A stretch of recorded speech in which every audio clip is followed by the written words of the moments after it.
Hello everyone, welcome to education and more channel.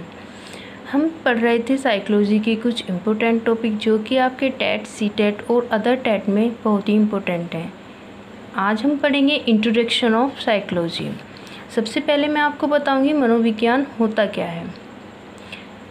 What is the psychology. Basically बच्चे confuse हो जाते हैं कि साइकोलॉजी है क्या। देखिए यहाँ पे लिखा है साइकोलॉजी मनोविज्ञान। इसकी हम शाब्दिक अर्थ की बात करें तो शाब्दिक अर्थ इसका क्या होता है, मन का विज्ञान।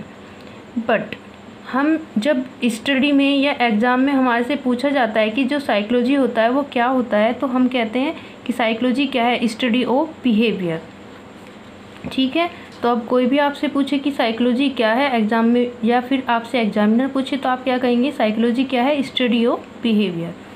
अब देखिए जो साइकोलॉजी वर्ड है आपका वो दो शब्दों से मिलकर बना है। कौन कौन से, साइकी प्लस लोगोस। ये किसने कहा था कि जो आपका साइकोलॉजी है वो दो वर्ड से मिलके बना है, तो ये कहा था आपका गैरिट ने कि जो साइकोलॉजी है वो दो वर्ड से मिलके बना है, साइकी और लोगोस, जो कि ग्रीक और यूनानी भाषा के शब्द हैं।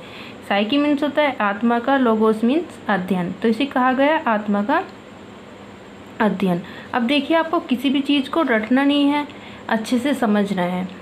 तो मैं आपको बताऊंगी कि जब साइकोलॉजी में इस साइकोलॉजी को व्यवहार का विज्ञान कहा गया, लेकिन पहले तो इसे नाम से तो इसे मन का विज्ञान कहा जाता था, बट कैसे हमने इसे व्यवहार का विज्ञान कहा। तो सबसे पहले जब साइकोलॉजी शुरू हुई तो इसको क्या कहा गया, आत्मा का विज्ञान। Psychology is the study of soul.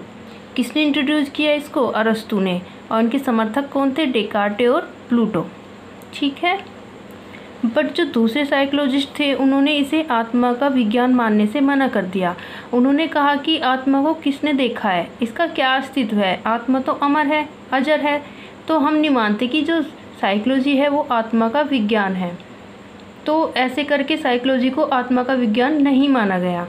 तो एक नोट्स पूछा जाता है यहाँ से कि जो साइकोलॉजी है, आपको जो साइकोलॉजी वर्ड है वो सबसे पहले कहाँ देखा गया, तो 1590 ईस्वी में रुडोल्फ गोल्की की एक बुक थी साइकोलॉजिया, जिसमें साइकोलॉजी वर्ड को सबसे पहले देखा गया था। आफ्टर डेथ इसे कहा गया मन का विज्ञान। कौन सी शताब्दी में, 17वीं शताब्दी में। किसने कहा, जॉन लॉक और इटली के पोम्पोनोजी ने। बट सेम थिंग वही आती है, साइकोलॉजिस्ट ने कहा कि जैसे आत्मा को किसी ने नहीं देखा वैसे ही मन को किसी ने नहीं देखा, तो हम कैसे मान लें कि जो साइकोलॉजी है वो मन का विज्ञान है। तो इसको मन का विज्ञान मानने से भी मना कर दिया गया। फिर आता है आपका चेतना का विज्ञान, स्टडी ऑफ कॉन्शियसनेस। कॉन्शियसनेस क्या होता है, आपका सोचने समझने की क्षमता। कब कहा गया इसे चेतना का विज्ञान, 19वीं शताब्दी में। किसने कहा, विलियम वुंड और विलियम जेम्स ने। ठीक है, जबकि आपका जो ह्यूमन माइंड होता है वो 3 पार्ट में डिवाइड होता है, कॉन्शियस माइंड, अनकॉन्शियस माइंड और सबकॉन्शियस माइंड। तो सेम हमारे कॉन्शियस माइंड को किसने देखा है, मीन्स हम क्या सोच रहे हैं, क्या समझ रहे हैं, तो इसको किसने देखा है, किसी ने भी नहीं देखा। तो साइकोलॉजिस्ट ने कहा कि ऐसे ही आत्मा है, ऐसे ही मन है, और ऐसे ही मन है, ऐसे ही चेतना है। तो हम नहीं मानते कि जो साइकोलॉजी है वो चेतना का विज्ञान है, तो इसको चेतना का विज्ञान मानने से मना कर दिया गया। क्योंकि फ्रायड ने, जो मनोविश्लेषणवादी थे फ्रायड, इन्होंने भी चेतन मन के अलावा अचेतन अचेतन मन बताए थे। ठीक है, तो इसलिए बाकी साइकोलॉजिस्ट ने इसको चेतना का विज्ञान मानने से मना कर दिया। फिर नेक्स्ट कहा गया साइकोलॉजी को स्टडी ऑफ बिहेवियर, व्यवहार का विज्ञान। कौन सी शताब्दी में, 20वीं शताब्दी में कहा गया।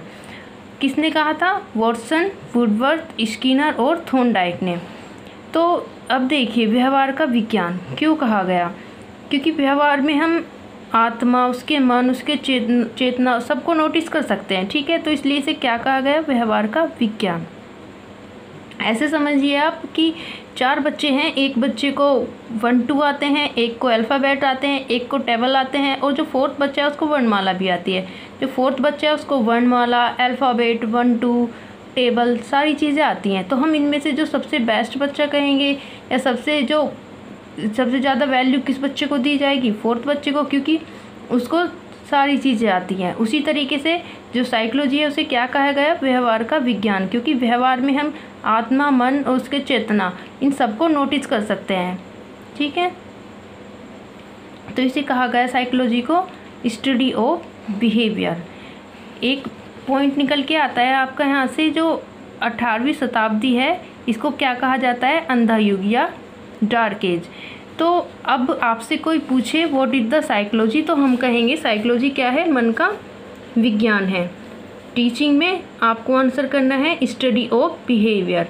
अब बेसिक इंट्रोडक्शन है, बट यहाँ से एग्जाम में एक क्वेश्चन कंफर्म है। अब किसने क्या बोला हम उस पर डिस्कशन करते हैं। अब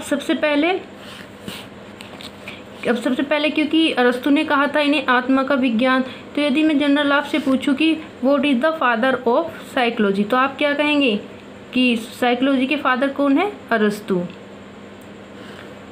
फिर बात करते हैं आधुनिक मनोविज्ञान के जनक। आधुनिक मनोविज्ञान के जनक कौन है आपके, विलियम जेम्स। इनकी एक फेमस बुक थी प्रिंसिपल ऑफ साइकोलॉजी, जो आई थी आपकी 1890 में।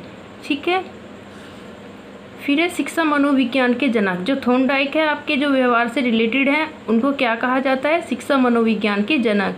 और उनकी फेमस और बहुत ही इंपॉर्टेंट बुक है जो एग्जाम में पूछी भी गई है, एजुकेशन साइकोलॉजी। किसकी बुक है ये, थॉर्नडाइक की।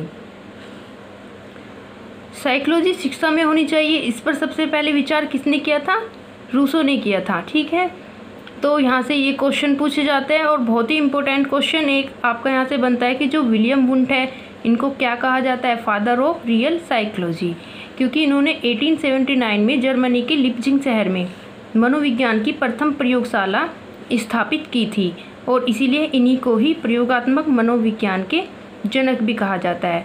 और यहाँ से आपके जो सीक्वेंस है ये वाला, आत्मा का विज्ञान, मन का विज्ञान, चेतना का विज्ञान, व्यवहार का विज्ञान, ये सीक्वेंस भी आपसे एग्जामिनर कभी कभी आपसे पूछ लेता है। ठीक है, तो अब आपसे जब भी कोई पूछे कि व्हाट इज़ द साइकोलॉजी, तो आप क्या कहेंगे, psychology is the study of behaviour. ठीक है, तो ये थे आज के कुछ important question. If you like this channel, you subscribe the channel and share the channel. यदि आप चाहते हैं मैं और भी video UP TET, C TET या किसी भी अदर टेट के लिए क्रिएट करूँ, तो आप मुझे कमेंट बॉक्स में लिख कर बताएं। Thank you.